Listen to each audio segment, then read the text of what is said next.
Mom, check my bag. I couldn't go on the school trip I was so excited about.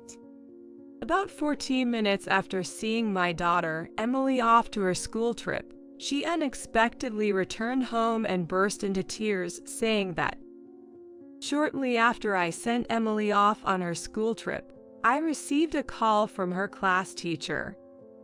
Being told it was an emergency, I was startled, thinking something might have happened to Emily. About 5 minutes after I got off the phone with her teacher, just as the teacher had said, Emily came back home. The reason Emily came back home was something in her backpack.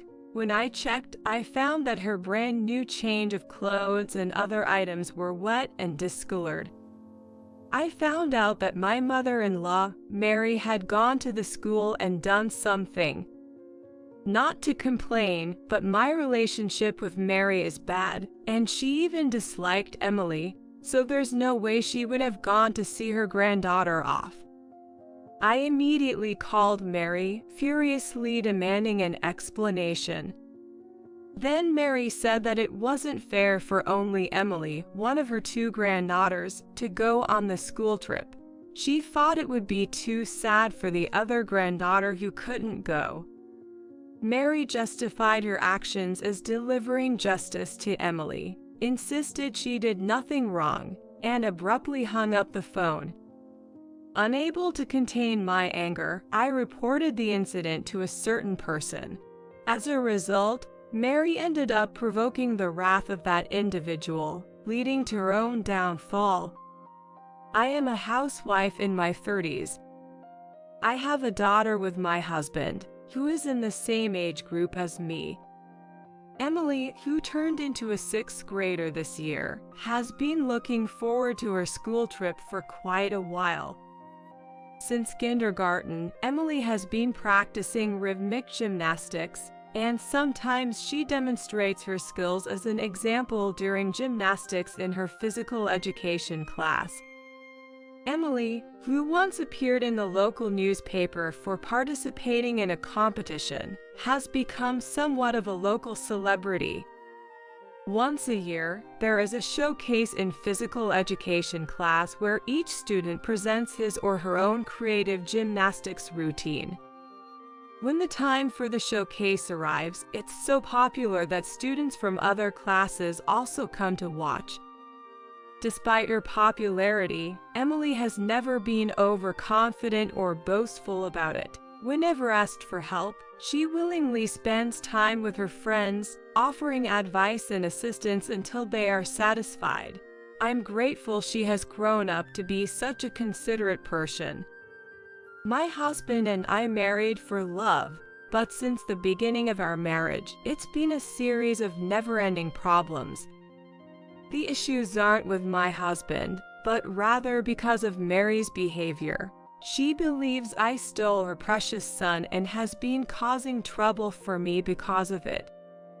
Initially, Mary, in exchange for accepting our marriage, demanded that we live with her in the family home as a condition.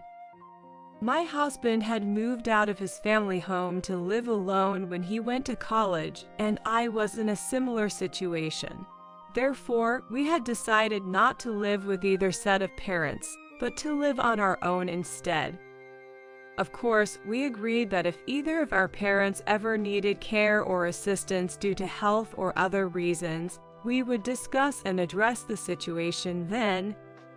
Given our perspective, we communicated that we couldn't immediately agree to the matter of living together.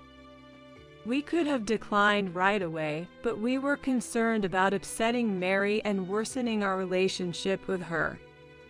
Then, my father-in-law, who was present at the time, spoke up, saying that it would be too harsh to expect the young couple to live with the in-laws.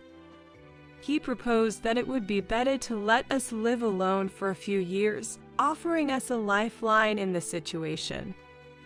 Taking advantage of that, my husband skillfully convinced Mary, and at that time, the discussion of living together was dropped. After we got married, Mary kept bringing up the idea of us living together. Usually, if a parent-in-law wants to live together, he or she at least tries to be pleasant to his or her daughter-in-law, but she was the opposite. You're young and a housewife. Must be nice. When I was your age, I worked part-time to help with the finances. I bet you keep the house immaculate. Then what's this mess? She would come over when my husband was away, find faults in everything, and leave after criticizing. When my husband was out on overnight business trips, she would stay over, claiming it was too dangerous to go back at night, forcing me to endure her endless sarcasm. I developed mild neurosis due to her excessive interference. When my husband realized it was because of her, he confronted her firmly, assuring me we would never live together. Thanks to my husband and father-in-law, they kept her at a distance, and I started to recover. Soon after, I found out I was pregnant. I was anxious about her meddling again, but she was preoccupied with my sister-in-law, Kate, who was also pregnant at the same time, and showed no interest in me. She ignored my pregnancy and birth, favoring Kate and giving her grand gifts, while barely acknowledging ours. Years went by peacefully. Our daughter grew up to be strong, honest, and full of justice. Mary believed that our not living with her precious son was my doing, that I had brainwashed him. As our daughter grew and resembled me more than my husband, at family gatherings, Mary would cold shoulder her.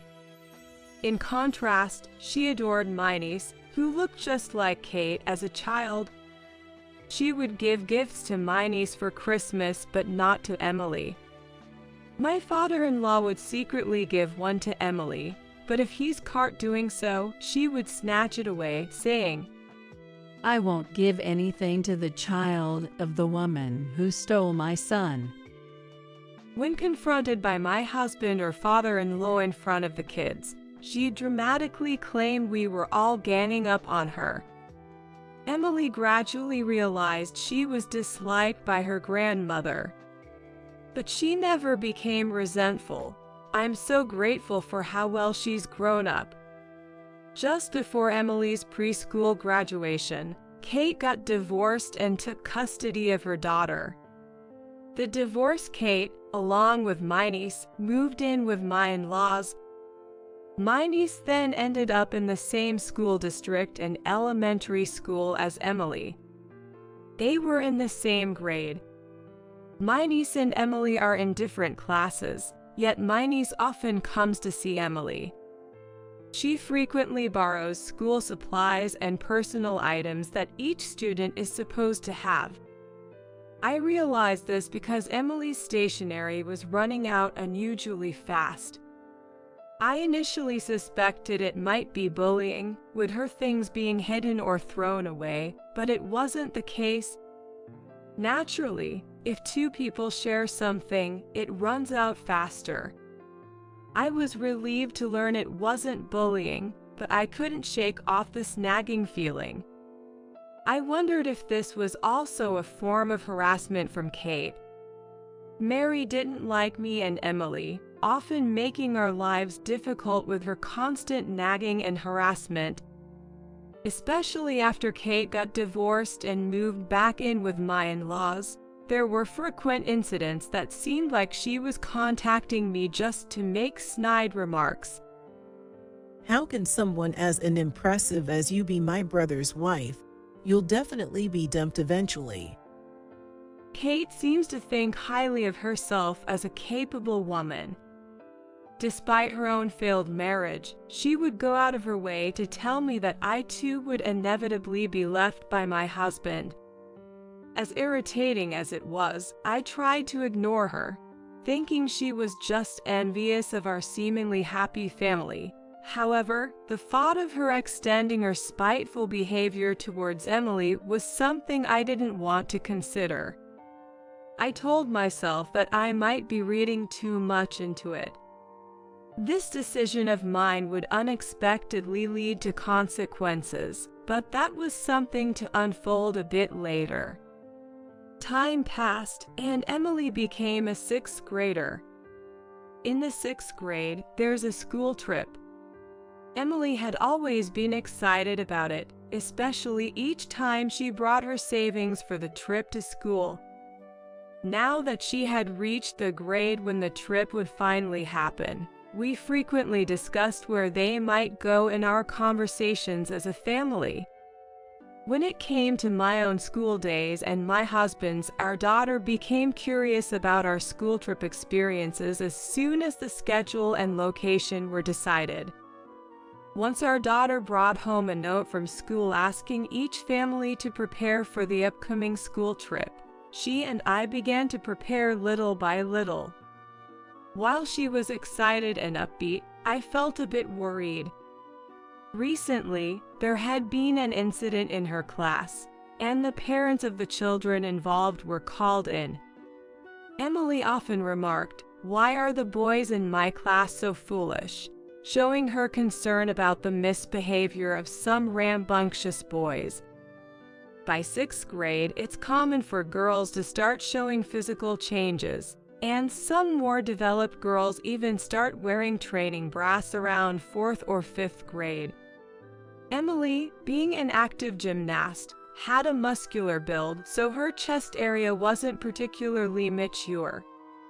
However, the school trip guide for parents mentioned being cautious about underwear, as the trip involved several nights' stay and girls would be in separate rooms from boys.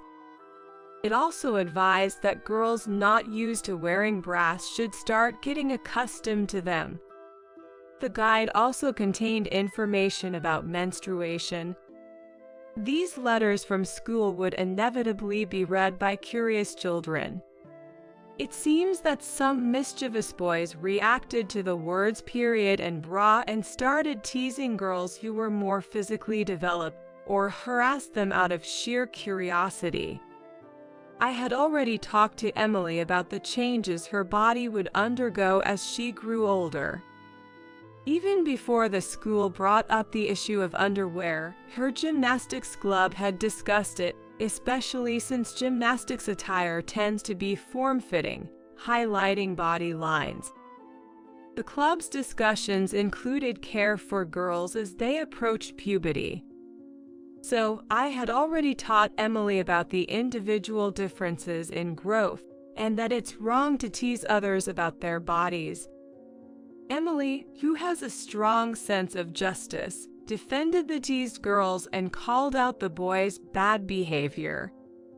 One of the boys, whose father was a city council member, complained to his dad about a sassy girl standing up to the boys.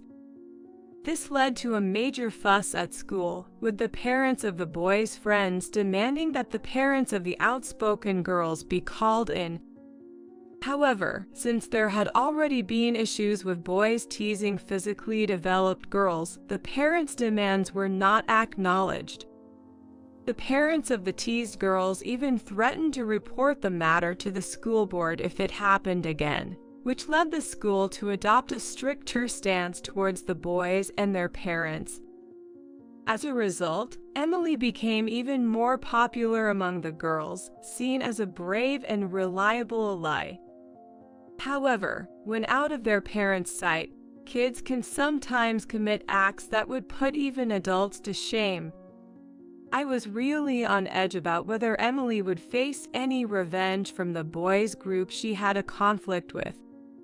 Though the teachers, including the homeroom teacher, promised to keep an eye out, my worries didn't just disappear. Contrary to my anxiety, Emily seemed unconcerned, treating it as a thing of the past. We spread out the shopping for the field trip over several days. We couldn't do it on the days Emily had her rhythmic gymnastics classes. During one of these shopping trips, I unexpectedly ran into Kate. At first, I thought I could handle just Kate, but then Mary showed up from inside the store. They were shopping together, but Kate had left the store first out of boredom while Mary chatted with a salesperson. So I ran into Kate first, and shortly after, Mary joined us. Good timing. I heard your daughter's a star in her rhythmic gymnastics class. I don't want any favoritism towards my grandkids. Since your daughter attends that gymnastics club, I want both of my granddaughters to join. But I'm a single mom, so naturally, you'll cover the fees. She even demanded I do the driving. Why should I have to do all that? When I firmly refused, Mary accused Emily of bragging. That cheeky daughter of yours must have bragged to her, who's in another class. Don't look down on us just because I'm a single parent. Saying we can't afford extracurricular activities because we don't have a father figure belittles us. I generally avoided any interaction with Mary and Kate. They demanded I pay the gymnastics skis and drive as compensation. Emily denied saying those things, but Mary yelled, "Children should not butt into conversations between adults." Emily, holding back her frustration, tightly gripped my hand. I couldn't let Emily endure this alone. I said we'd discuss it with my husband and decide. I trust Emily. She wouldn't say such things. I promised to speak with my niece to hear both sides. Announcing that we'd talk to my niece and make a decision, Mary and Kate seemed panicked at the prospect of my husband getting involved. Seizing the opportunity, we left. Once home, I hugged Emily. "I'm sorry for making you go through this," I repeated. She reassured me it wasn't my fault, but deep down, I knew my strained relationship with Mary was a factor. Even if it was caused by Mary's thoughtless words and actions. I briefed my husband when he got home. My husband informed my father-in-law about the situation, and it turned out that Mary and Kate, who were at their family home as well as his niece, were all concerned about what's happening. But I knew Mary and Kate wouldn't be easily deterred.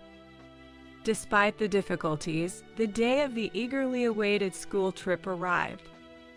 Despite checking everything the night before, I still asked Emily if she forgot anything. With a smile, Emily reassured me, "It's all good, Mom. We've checked everything together several times," and then she left the house with a light step. It's just about a 5-minute walk to the school. The kids were traveling by chartered bus, stopping at rest areas on the way. While doing household chores, I kept glancing at the clock, thinking, she must be boarding the bus by now, right? It's almost time for them to leave on schedule. I just couldn't help but worry. I was reminiscing about how, when I was Emily's age and went on my school trip, my mother must have felt the same way after sending me off, oblivious as I was, having fun with my friends. Just as I was lost in these thoughts, the house phone rang at an unusual time. Just 14 minutes after Emily left, I received an unexpected call from her teacher. When I was told something unexpected had happened, my heart raced, fearing Emily might have been in an accident. But as I listened to her teacher's relatively calm voice, I began to understand the situation. Emily had to come back home due to some circumstances. If I could quickly replace some items in her bag and drive her to a specified station, she could catch up with the chartered bus. After thanking the teacher for their thoughtful consideration and hanging up, I quickly found suitable replacements for the items she was supposed to take on the trip. As I was in the middle of changing clothes, Emily returned home, crying. I knew some of the details from the teacher, but seeing Emily's state was different from what I had been told. Just 14 minutes earlier, she had left the house looking bright and energetic. The only difference now was her tears instead of a smile. I asked her what happened, and she told me to look inside her backpack. When I checked, I found the interior slightly damp, though not enough to seep through to the exterior. The backpack, originally waterproof, had been further sprayed inside by my husband, anticipating any unforeseen events. Fortunately, only the inside of the backpack was wet, as the waterproofing held up, affecting only the items that weren't waterproof. Emily, crying, told me that Mary had come to see off her cousin and had poured juice into her backpack. Aware that her own grandmother didn't like her, Emily assumed she had come to see off her cousin, not her. So, engrossed in conversation with her friends from the same group, she didn't notice Mary standing behind her. It was her friend who was talking to her that noticed and said, "Hey, there's an unknown old lady touching your backpack." By the time she turned around, something had already been put in, and when she checked, she found the inside of her backpack was wet. Emily, understandably upset, confronted Mary, but she dismissed it as an accidental spill and left. I reassured Emily, telling her I would speak to Mary and encourage her to reset her mood and enjoy the school trip. I prepared a smaller backpack I normally use, filling it with substitutes for the original items and new spare clothes we had bought as reserves. Emily, regaining her spirits, helped me pack quickly, and we hurried to the car to drive to the designated station. We arrived before the bus, which had been caught in a bit of traffic. The bus made a special stop just for her, which we were grateful for. Emily boarded the bus, was greeted by her friends, and waved at me multiple times as she set off on the school trip. After watching the bus Emily was on disappear from view, I returned home, and before finishing up the remaining household chores, I called Mary to protest. I knew getting emotional would play into her hands, so I had to stay calm and composed while making my protest. Before picking up the receiver, I took several deep breaths. As I called her, Mary answered after a couple of rings. I calmly demanded an explanation for her actions with Emily's backpack.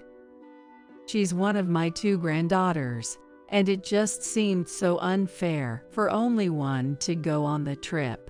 I thought you wouldn't listen to anything I said, so I wet the items in her backpack to prevent her from going.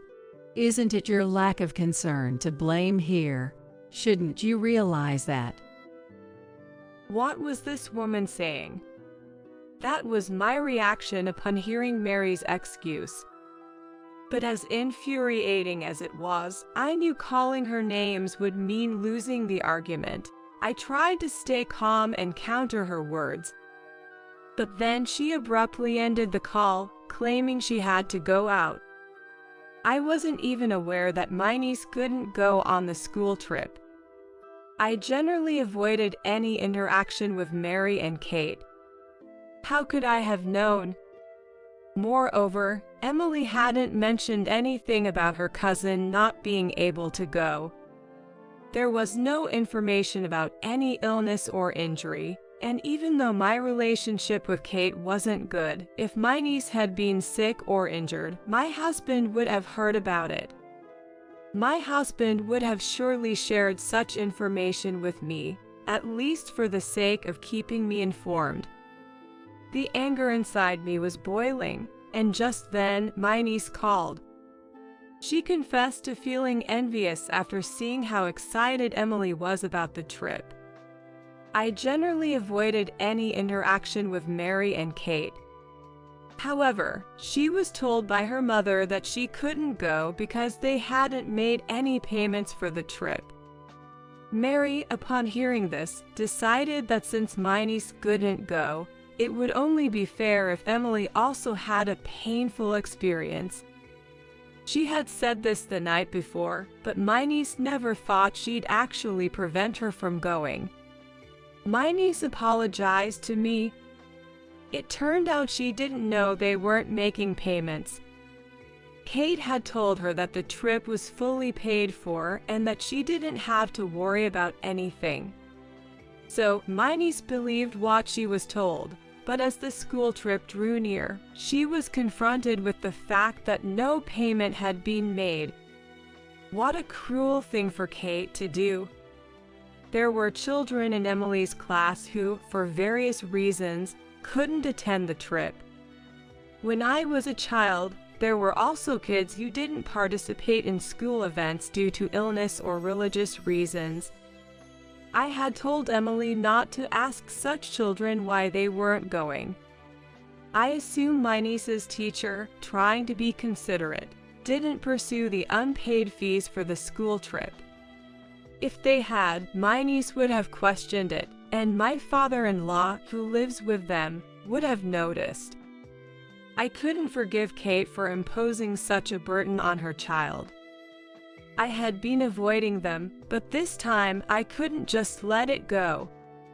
I decided to take action, not just for my niece, who had apologized to me, but also to give them a piece of my mind.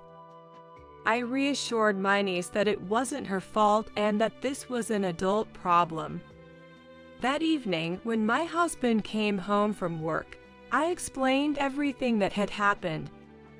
He immediately contacted my father-in-law, and we shared the whole story. My father-in-law, still working and in his late 50s, regretted not noticing the issue with the trip and apologized. He was quite shocked to learn that no payments had been made for the school trip. My husband was furious that Mary had gone to such lengths to harass our daughter at school. He apologized to me, regretting that he could have adjusted his schedule to drop our daughter off at school, thinking that if he had been there for the send-off, he might have been able to stop Mary's wrongdoing. It's hard to imagine Mary, who had never been involved in school events, would show up for a send-off. The resolution left a lot to be desired. However, my father-in-law wasn't done yet. After our conversation, he woke up Mary and Kate to give them a piece of his mind. This lecture apparently went on until the early hours of the morning, leading them to call us before dawn as a form of retaliation. How do you like being woken up? Because you snitched to Dad. Mom and I got an earful of nagging from him. I'm too sleep deprived to do any housework, so you come here and make breakfast. It's only fair since you acted all self-righteous and told on us. What an incompetent daughter-in-law you are. However, I had only answered the phone out of reflex to the ringing and was half asleep throughout their complaints, eventually falling back asleep. Seemingly taking my mumbled responses seriously, Mary thought I was coming over to make breakfast and didn't prepare anything for my father-in-law. This led to him getting upset, wondering if his lecture hadn't been enough, and rushing to make breakfast himself. In her haste, she made extremely salty scrambled eggs, and my father-in-law apparently commented that a wife who can't even make proper eggs and only knows how to get others in trouble is useless, almost like declaring a divorce. My husband thinks that this incident has finally gotten to Mary, and she might quiet down for a while. I hope so. Given all the times Mary has caused trouble, I wonder if just the threat of divorce would be enough to calm her down. But in reality, as my husband predicted, there were no more sarcastic calls from Mary or Kate, and we had peaceful days until Emily returned from her school trip. She couldn't stop talking about her trip, and during dinner, I had to remind her to either eat or talk. She excitedly shared her experiences, with gestures and all, right up until bedtime. She had only a limited amount of pocket money for the trip, but still bought souvenirs for us. She even thought of her cousin who couldn't go. Emily had noticed her cousin's absence and asked why. The teacher, not revealing the true reason of unpaid fees, simply said she fell ill suddenly. Hearing this, Emily bought matching keychains in different colors for her. I told her that her cousin was feeling better and would be back at school. I believe sometimes it's okay to tell a kind lie for someone's sake. A few days later, my father-in-law called us for a talk. The revelation about the unpaid school trip fees led him to contact Kate's ex-husband. My father-in-law had been unaware of their divorce's reason. He apparently avoided the issue because he felt it was a matter between the couple. However, seeing the financial struggles of Kate and my niece, he reached out to see if the ex-husband could contribute even a little in child support. The truth he learned was far different. The divorce was due to Kate's terrible spending habits, which her ex-husband couldn't tolerate any longer. He had initially planned to take custody of my niece, thinking Kate was incapable of single parenting. However, she adamantly refused to let go of her daughter, so he gave up custody in exchange for the divorce. He was desperate to leave her. The ex-husband had been faithfully paying the agreed child support, including separate amounts for school fees. Learning that his daughter missed the trip due to unpaid fees was a devastating and infuriating revelation for him. My father-in-law, too, had been concerned about my niece's lack of school supplies and worn-out stationery, and had given money to Mary to buy new ones. But Mary squandered the money on outings with Kate. Kate also spent the child support from her ex-husband on herself, not on my niece. My father-in-law asked my niece how she managed at school without the necessary supplies. She replied that she was told to borrow from Emily. It all made sense to me then. For a while, I had noticed the contents of Emily's pencil case becoming sparse. She said it was because she and my niece were using them together, but maybe she was actually giving them to her cousin. Perhaps after being asked to borrow supplies so many times, she just started giving them away, like a pencil here and there. Hearing about the true nature of Mary and Kate from my niece, and learning about the misuse of child support and their refusal to let her participate in school events, made me realize it was not good for her education. Realizing that being around adults like Mary and Kate was also not good, my father-in-law, after confirming with Kate's ex-husband, supported the idea of fighting for custody. If one party is stubbornly resistant, such disputes can automatically lead to court. Kate resisted because she didn't want to lose the child support, resulting in a court case. The court judged that she was incapable of parenting, considering her income and lifestyle. After the divorce, Kate neither worked part-time nor used the child support and money from my father-in-law responsibly. The custody battle was quickly settled in court, and my niece was taken in by her father. He had moved back to his parents' home. She will now live a life free from neglect, with the support of her paternal grandparents. Following their quick loss in court, Kate and Mary showed up at my house. You really went and did something unnecessary. Now you're going to have to give me my allowance. It was a good source of income. Ever since you married my son, it's been one misfortune after another. You're a jinx. They had invaded our home early in the morning, rummaging for valuables, I immediately called my father-in-law for help. He arrived, apologized to me and my husband, and took them away in his car. Later, finding themselves without any source of income, they tried shoplifting at a local supermarket and were caught and handed over to the police. They didn't want to ask us for help and couldn't reach my father-in-law at work, causing trouble for him at his job. Eventually, my father-in-law, fed up with their antics, divorced Mary. He left the house to them, choosing to live with us, as he had always been fond of Emily. Mary took as much as she could from the divorce settlement but spent it all without thinking of the future.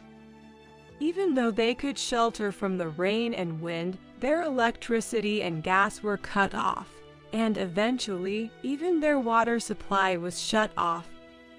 When they ran out of cash even to buy food, she came begging to me, asking for forgiveness and pleading for my help, apologizing for everything they had done. "Let's all live together happily as a family," she says, but what does she mean by happily? Weren't they the ones who trampled on my efforts to live harmoniously? Don't they even think about earning their own money to buy food? I can't offer a place to live to those who won't even try to be independent, so I kicked them out of the house.